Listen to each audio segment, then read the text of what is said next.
سلام، به داستان چهارم خوش اومدید. امروز یه داستان جذاب و کمی هشدار دهنده از دنیای سلامت داریم. داستانی که ممکنه به شما کمک کنه که قبل از اینکه دیر بشه جلوی یک مشکل رایج رو بگیریم. موضوع ما بیماری کبد چرب غیر الکلیه، بیماری که خیلی حتی نمیتونن بهش مبتلا هستن و یکی از نشوناش هم چیزیه که ممکنه هر روز جلوی آینه ببینیم. بله، تیرگی پوست، مخصوصا در ناحیه گردن و زیر بغل. اگر این قسمت ها تیره شده ممکن نشون از تجمع چربی در کبد شما باشه، اما خب خیلی اصلا نمیتونن و به راحتی ازش عبور میکنن. حالا بریم سراغ یک آزمایش واقعی که توی آتن یونان انجام شد. پژوهشگران تصمیم گرفتن ببینن آیا تغییر سبک زندگی میتونه به این بیماری کمک کنه یا نه. 63 بیمار با اضافه وزن و چاقی و تایید شده با استفاده از سونوگرافی بیماری کبد چرب وارد این مطالعه شدند. این افراد بین 18 تا 65 سال سن داشتن و هیچ مشکل کبدی دیگه یا مصرف الکل نداشتند. این بیماران به 3 گروه تقسیم شدن. گروه کنترل که فقط یه دفترچه راهنمای سبک زندگی سالم گرفته، گروه رژیم مدیترانه‌ای و گروه سبک زندگی مدیترانه‌ای که علاوه بر رژیم، ورزش و خواب منظم هم داشت.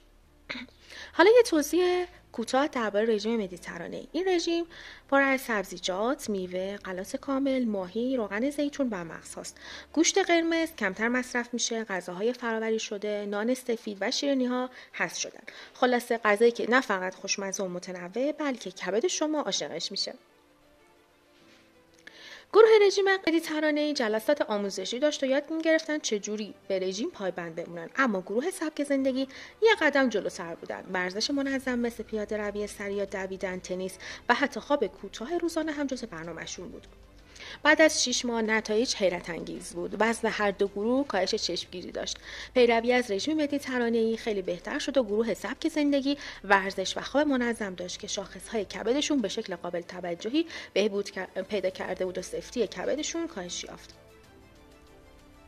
پیام داستان ما ساده اما قدرتمنده. حتی تغییرات کوچک به سبک مدیترانه‌ای همراه با کاهش وزن میتونه یک گزینه درمانی واقعی برای بیماران کبد چرب غیر الکلی باشه و مهمتر از همه به پوستتون هم کمک میکنه تا تیرگی‌های ناشی از مشکلات کبدی کمتر بشه.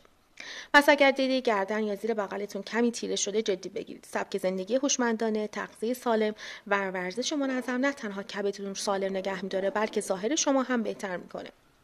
با رعایت این نکات ساده شما نه تنها از کبد چرب پیشگیری می‌کنید بلکه نشونه‌های روزمره مثل تلخی دهان صبحگاهی یا خستگی مداوم کاهش پیدا می‌کنه. پس تا دیر نشده زود با شروع کن.